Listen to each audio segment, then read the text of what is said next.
Hey guys, welcome back to Electrical Car Repair Live. Thank you guys for watching and subscribing to the channel. Today will be super helpful video to any of you having a Ford C-Max. You're trying to find where the radio amplifier is located, audio amplifier, how to get to it, how to remove it. Stay with us, we'll explain that today.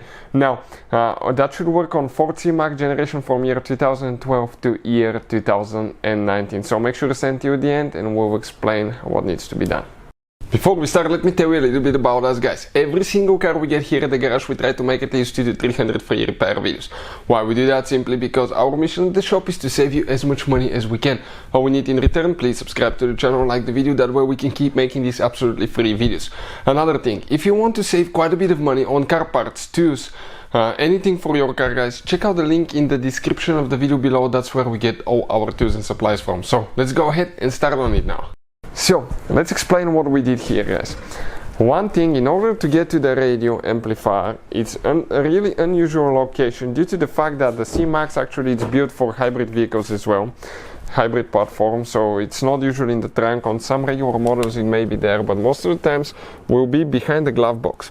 So you need to remove your glove box. Any of you that want to see the step-by-step video how to remove glove box on Ford C-Max, the video is on our channel, check it out, it will teach you how to do that. You have a few hidden screws. If you don't remove them, you will break, guys, your glove box.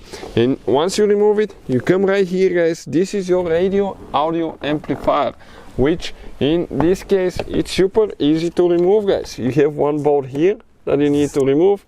You can see you have one bolt on the other side. It just goes in there and you will be able to pull it out. You can see after that, to the mount, it attaches only with 3 screws. You will be able to pull it out, disconnect the wires, but you have to be extremely careful because the airbag is right here for the passenger side. You touch it with a metal tool, you can explode things. Always disconnect the car battery before you do any of those repairs because the airbag is super close and it can kill you, guys. And wait at least 1 hour after you disconnect the car battery, because if you guys don't wait, what can happen? You will still have power in the system, in the airbag system, and that can still activate the airbags.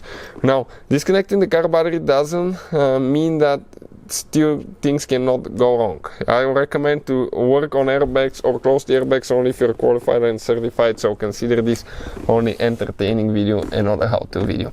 Hopefully the video will be helpful to any of you needing help with that. Thank you for watching and see you guys next time.